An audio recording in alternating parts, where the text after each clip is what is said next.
Oh my God, our kids, the stuff they make us eat, and I got toothache right now because all the sugar and shit, and it's safer to comply. Kylie and I's kids are dangerous, and it's the holidays, and they want me not just alcohol. They want me to live. They're forcing me to live all the things that I missed out on in life. In my old life, they want me to, they want me to, God, they want me to, cheat, like, eat just like greasy food, everything that makes your teeth hurt. Uh, yeah, everything that's bad for your teeth, well, you need to brush right after, and toothache. But our kids are dangerous, and it's safer to comply and just do what they say. And they're more ruthless than me and Kylie. I told you the order of operation, it goes by youth. I am ruthless. Kylie is more ruthless than me, and our kids are more ruthless than us. That's how that goes. Because when you're young, you don't give a fuck. Like Old Dog from Menace to Society, young, and just didn't give a fuck. So anyway, I'm gonna tell y'all something.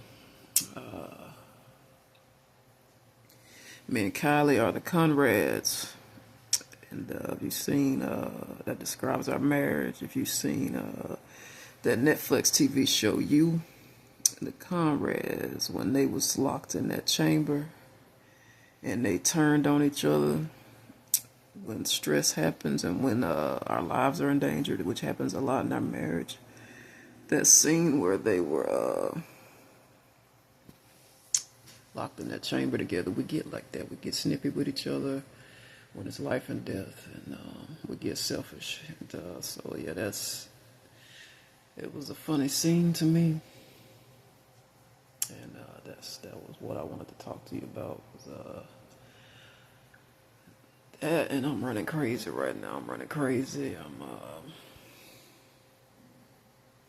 concerned about my move right now, and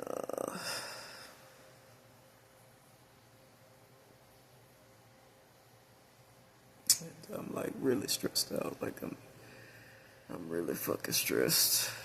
Like it was one thing to start my journey.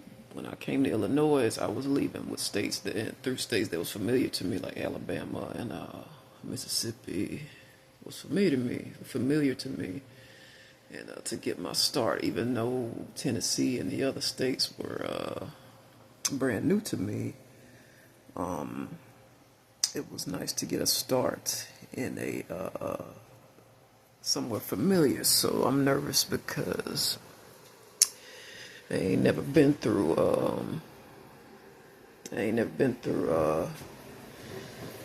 Missouri before. So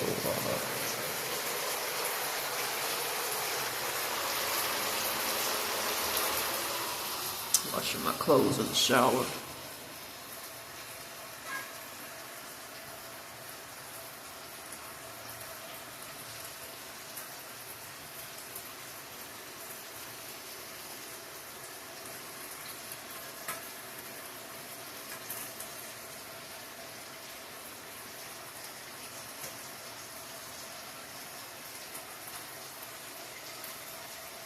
And so yeah, I was gonna let my toothache and let my fears of traveling to Missouri stop me from doing this podcast. I was gonna just say, I should be focused on packing up and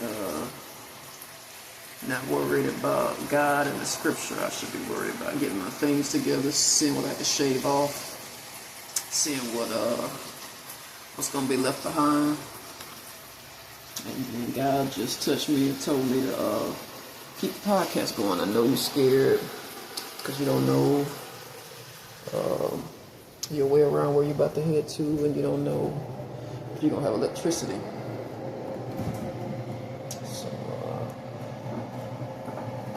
think a lot of people want to know. I don't think it's just certain people. I think a lot of people want to know what's in Missouri, what's going to be on your way there, because they see it a lot dwindle up here in America too. Like, I'm not the only person who sees the country is changing and shifting, and the cultures and everything is shifting. It's not just one thing more than the other. It's not one thing more than the other. It's a lot of different things changing, and I think lots of people want to know what I find out. And I'm gonna tell you something. My mother, when she had her hard moments, and I was stepping into the unknown, and she was like, you know what? Well, if you decide to go ahead and do what you just told me you about to do, well, I'd like to know what you find out. Please let me know what you find out. So I think it's a lot of people want me to go ahead and proceed with Missouri and homelessness, and in between lodging with people putting me up in motel. And I think that people want to know what I find out. They want to know what do you find? What are your findings from this? So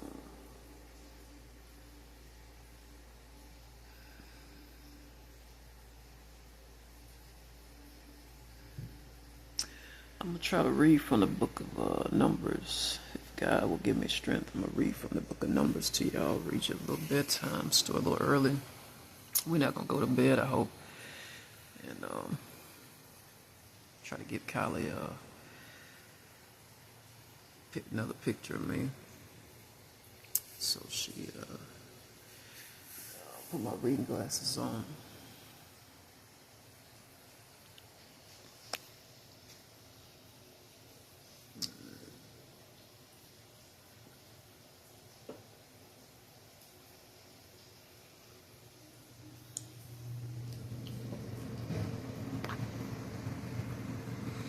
Alright, Numbers 21, victory over the Canaanites.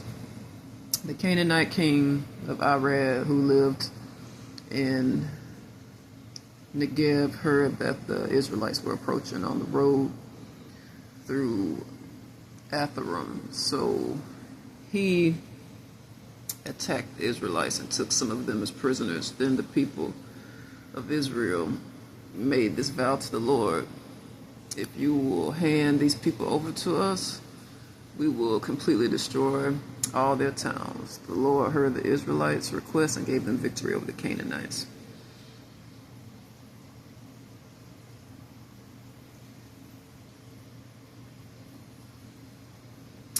The Israelites completely destroyed them and their towns, and the place has been called Hormah ever since. I love that has the word whore in it. The bronze snake. Then the people of Israel set out from Mount Or, taking the road to the Red Sea to go around the land of Edom. But the people grew impatient with the long journey, and they began to speak against God and Moses. Why have you brought us out of Egypt to die here in the wilderness? They complained. There's nothing to eat here, nothing to drink, and we hate this horrible manna. I should mark this page. I'm going to need this for my journey. I'll have to mark it here. So the Lord sent poisonous snakes among the people, and many were bitten and died.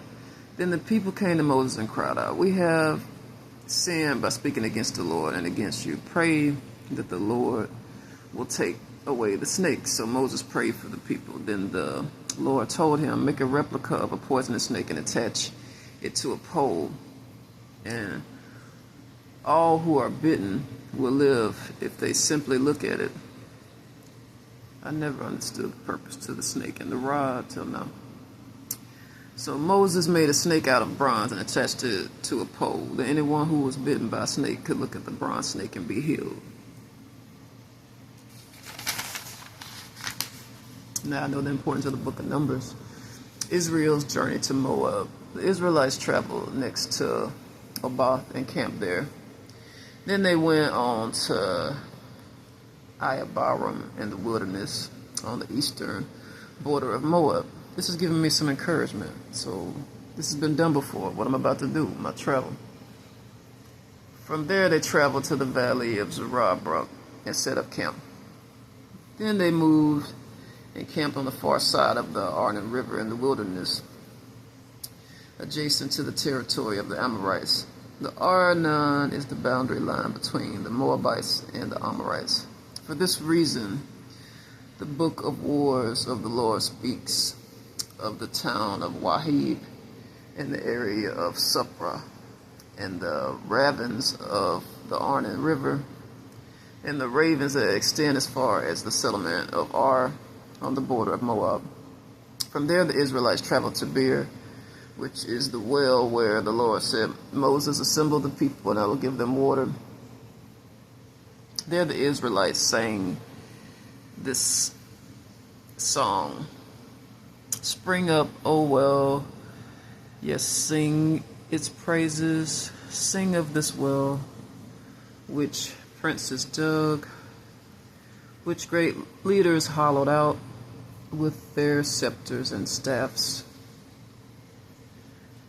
Then the Israelites left the wilderness and proceeded on through Matana, Nahilel, and Babath.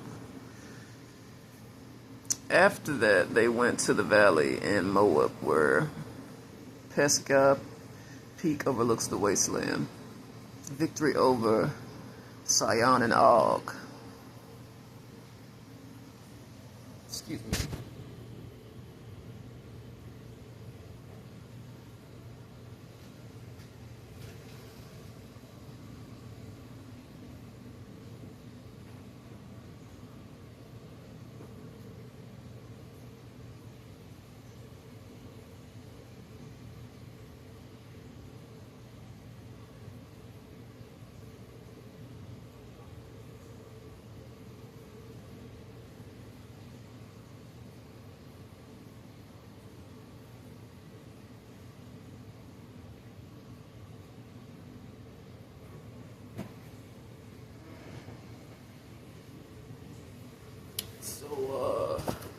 This is the thing. This is so the journey itself is a new under the sun. What I'm about to do, make a journey on foot, because they didn't have cars back during this time frame.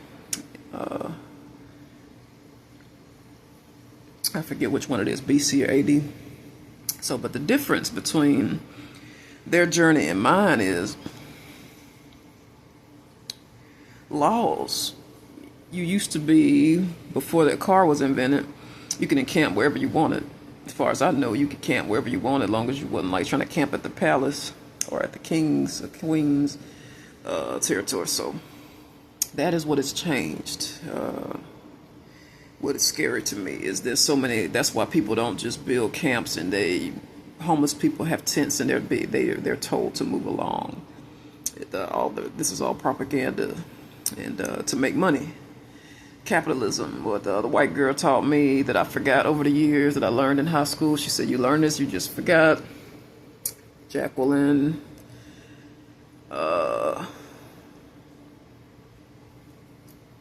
Capitalism. So that's my fear, is that you cannot, and that's a lot of people's fear and a lot of people's problem. You can't just encamp. And we're going to take a hold here on the reading while I finish this.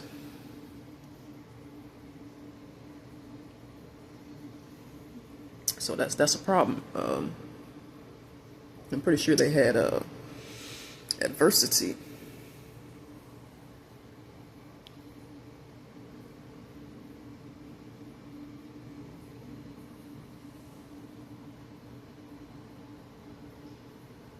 So I like what the scripture said about the snake. That he got mad. God got mad and did that snake trick on him, and they got. I'm just gonna call it a spade a spade. They got, like how I'm getting right now. They started to get stupid. And they got crazy, and he pulled that snake out. they start turning their back on God, and he so in my omen, I'm gonna set this free. I don't believe in tattoos because I believe the body's sacred, but nobody's perfect. In my omen, I have lots of tattoos. I have snake tattoo as a reminder every time I have any fears. I look at that snake tattoo because of what we just read about Moses and the bride. No pastor, I've been to a ton of churches in different dominions, and no pastors ever explain that part in the Bible. They don't cover numbers very often in the churches I've gone to. And nobody's ever explained that the way how it was just explained. I've heard the story of Moses before and the staff, and it made no sense. That right there made perfect sense.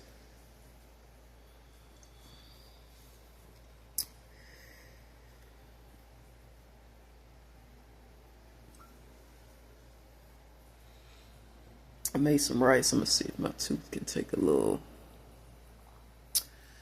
bit of that rice and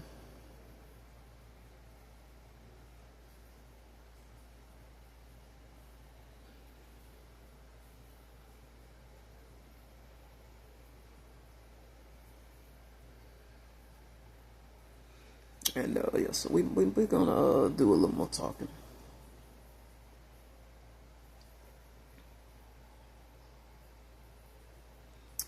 And that was the reason for the snake in Indiana. God didn't tell me that until now. When I was walking up, it was a road in Indiana, and I was fine walking from Mississippi to Canada when civilization was there, right? I was a gas station every 10 miles, gas station every 5 miles. But when I hit a certain point of this highway, and God made me tell Kyle what highway I took. I didn't want to tell him because I didn't want to help him, but God made me tell him, and I told him this certain highway, it can't fall into the wrong hands, that I took, because it's like the kill shot. It will get you out of Indiana, it will get you out of the boonies. So I stayed on this highway, right? And after a certain point, I can't remember if I knew it was coming. I don't think I knew. There's no way I could have known that. And but after a certain point, nothing. I wasn't seeing nothing but woods, nothing but jungle, nothing but forest, and alongside this road. And it was a long road. And I was figuring, if I keep walking, I'm gonna see something. And so, just like with the Israelites, God sent a snake along, and now I know why. I went to, like I told you, like a child. Sometimes I pick up things just to pick them up. Sometimes I'm not picking up stuff on the side of the road because it looks valuable. Sometimes it's for that. And sometimes it's because I'm like a child. I just have the need to pick up everything. So I'm walking down this road, and I pick up a pair of gym shorts, and it's like a rather King Cobra minus the hood. And I know it wasn't a cobra by the head once I got to the head, but once I was looking at the long part on him, because he was rolled up pretty tight in the shorts, and like I was thinking, I was trying to find something warm because it was kind of cold, and I was like, maybe I could use these shorts, and I already had I don't think on this one I was picking it up just to pick it up because it was so cold. And this one I was looking for something warm to wear. And then as I went to unwrap the gym shorts, I was like, fuck, what is in there? Like a dick? Is it like a human remains? It was like really fucking heavy. I was like, what is in these gym shorts? If I didn't need them so bad, if I wasn't so cold, I wasn't freezing to death, I wouldn't even unwrap it. And so I did a little, if you ever had something tangled, you did a little, oh, that's for you, baby. That's for you, Kylie. If you ever had something tangled up, you ever did this stunt, like a pair of drawers or something anyway. So, and I said, maybe it's got a pair of drawers in it. And then finally, yeah, that's my face when it dropped. The snake come out, and the motherfucker was just calm with me. He was curled up. People call me the snake charmer, and in my ongoing omens, not just the reptile, but like people. They call me the. I wasn't trying to charm them. I was like in total shock and just like, plus like I know what not to do to agitate them when I see them. So I just backed off the shore. So I was like, fuck, that's his house.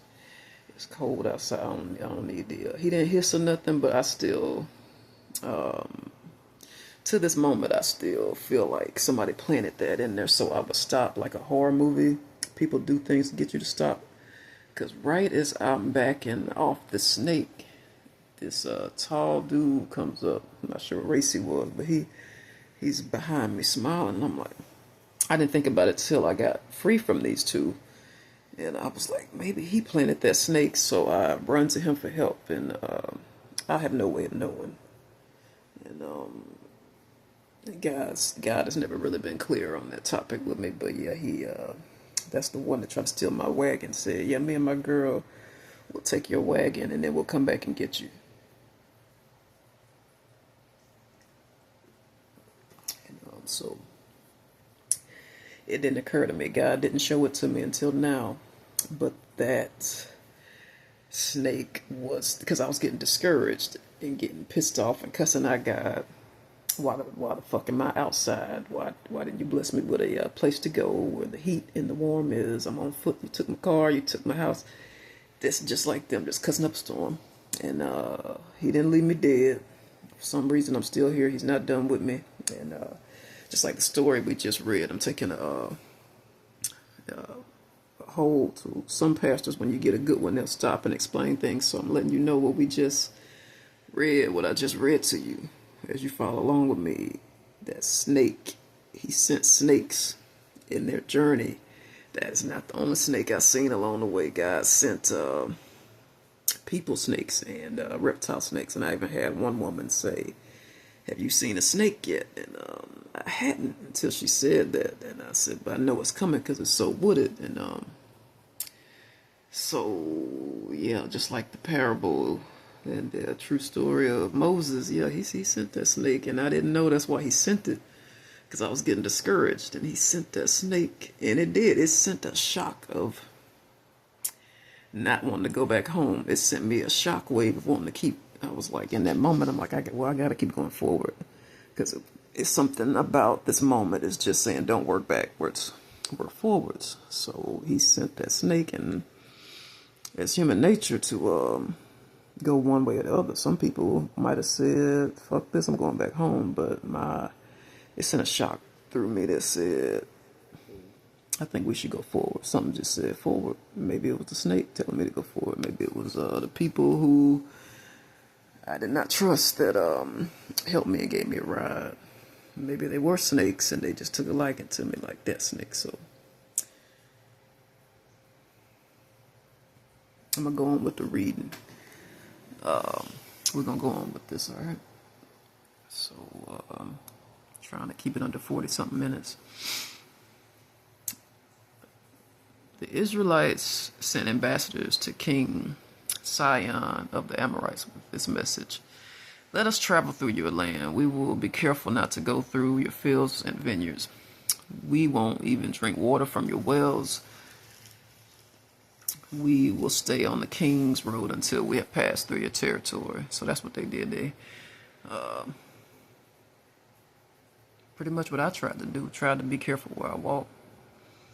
But King Sihon refused to let them cross his territory. Instead, he mobilized his entire army and attacked Israel in the wilderness, engaging them in battle at Jahaz. But the Israelites slaughtered them with their swords and occupied their land. From the Arnon River to the Jabbok River, they went as far as the Amorite border because the boundary of the Amorites was fortified. So Israel captured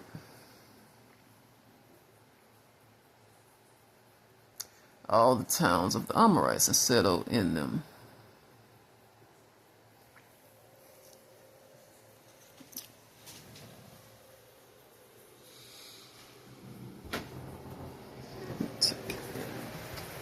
I'm gonna take a rest soon.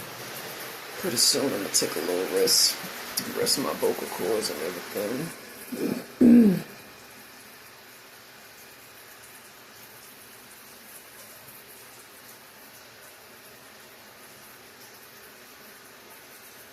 So this explains the journey now. So I never had a good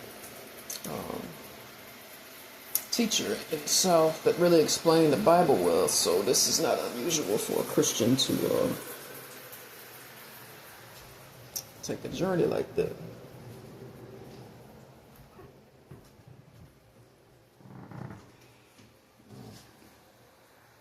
I'm pretty sure I'm just sore from all the walking. Alright, so let me see where we left off at.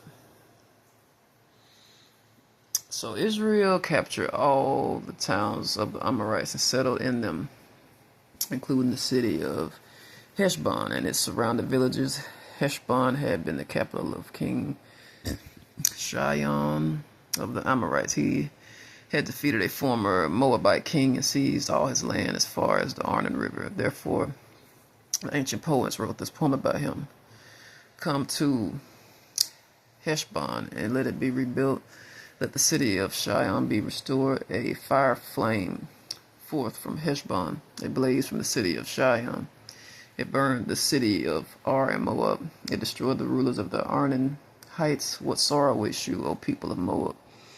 You are finished, O worshippers of Chemosh. Chemosh has left his sons as refugees, his daughters as captives of Sihon, the Amorite king. God, I'm tired.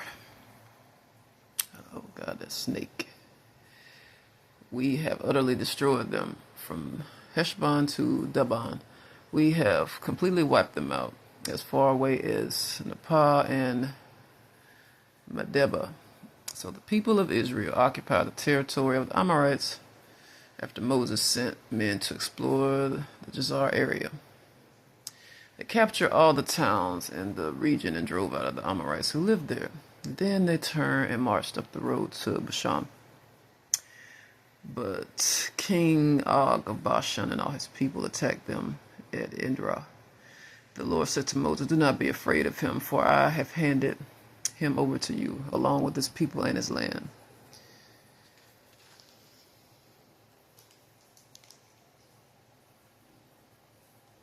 Do the same to him as you did to King Sihon of the Amorites, who ruled in Heshbon, and Israel killed King Og, his sons, and all his subjects. Not a single survivor remained. Then Israel occupied their land.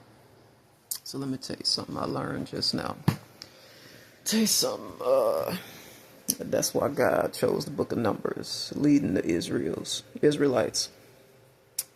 Leading the Israelites, and I'm still not sure which way they went at that part because I'm so fucking tired right now, and I'm afraid to cuss because of what God did to them. What he did to them with that snake. So he gonna snake my ass all the way to Kylie. He gonna put the fear of a snake in me and make me. I might be greeting Kylie with a bronze staff. He done put the fear of God in me about being a bitch about this, being a little hoe about the trip, not wanting to go. So I never quite heard the story put that way, that the Israelites was being little pussies about the travel and complaining about not having nowhere to sleep. So capitalism or not, God has put this trip on my heart. And so gotta get to Kylie. Man, I don't want to give them any ideas, but the library whores remind me of Bathsheba. Like, I'm glad that there's not like a place where people shower and like a washroom type, like a bathhouse. I'm glad it's like a place where they're covered up. Even though they dress tight, wear tight and stuff, I'm glad that the venue is not like, because they'd be like Bathsheba, and I sure be looking. And now it's more than one window, girl. And so yeah, that story is Israel. Book of Numbers is about Israel and 40 years. I forget what the pastor said. The one that did explain it somewhat kind of where it made sense. I think he said it took the Israelites 40 years to get to where they was walking to. 40 years. And I'm in my 40s. I think it took them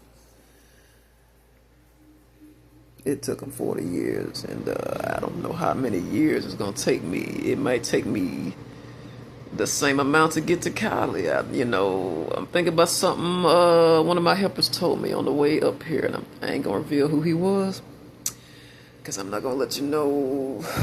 That just put him in danger. So, and it was spiritual. I didn't know it was spiritual in the moments that he said it to me, but he said that could take you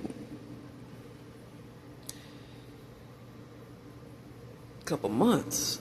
And I don't know. I didn't have time to process that because I was not mentally well when he saw me, and I was, out in the wilderness. So just like I said, not in the best of health from being outdoors. But now I'm thinking, only God knows how long it's gonna take me to get.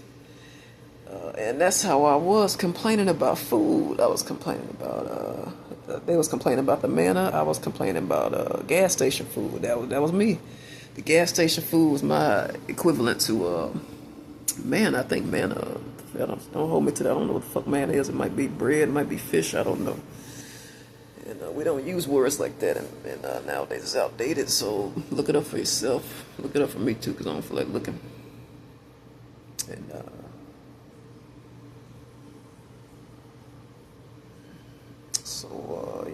it's everything is starting to click and make sense about this trip to Missouri.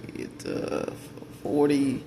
How long is it gonna take me to get to Cali? And 40 years. That's exactly how that part made sense to me when whatever pastor said it to me. I'm not sure if it was more than one pastor over the years, over my lifetime so far, that said.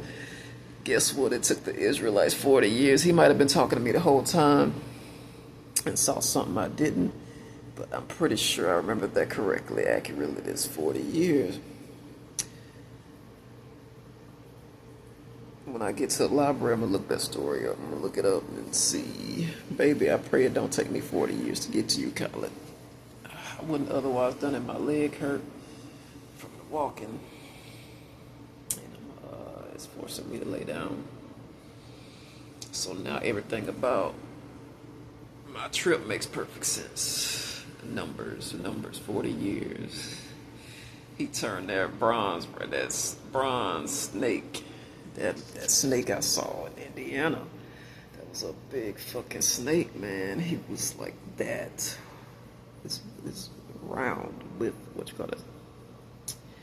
Heavy. More than a couple pounds, maybe 6 pounds. Yeah, he was like picking up a bag of flour, like I'm not sure, like a small bag of flour, grits, small bag of grits, and yeah, that shit. Yeah, so they and the terrain was that was a drawback to back then. I had the luxury of being mostly on roads. Not everything I traveled on was roads and paved, but that was the thing about. So even though they can encamp for the most part wherever they wanted, without having capitalism, having to pay for a motel, the terrain was rough back then because it wasn't no fucking cars. They had wagons and stuff, but the wagons had like wooden wheels and shit. And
So the Israelites was complaining about shit like me, like some mark ass bitches, and God had to threaten them with the snake.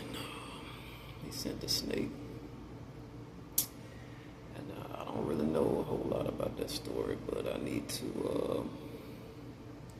It might be Israelite in my blood. I really don't know what they look like. The Bible, I really didn't see a description as we was reading, you know, because somebody I'd never seen it for myself, other than his hair was coarse and stuff like that, like mine. The Bible. Southern Baptists told me that according to the Bible, that Christ was Jewish. He was Jewish, and so because a lot of people like to say Jesus is white, and then Southern pastor said, "Nah, yeah, actually, because he said if you study your text and you see how they describe hair like wool, and he was like, white people don't have hair like wool." This pastor knew his stuff. He did. I was like, yeah, you're right. Shit, white people don't have hair. I said, yeah, you're right. You're right.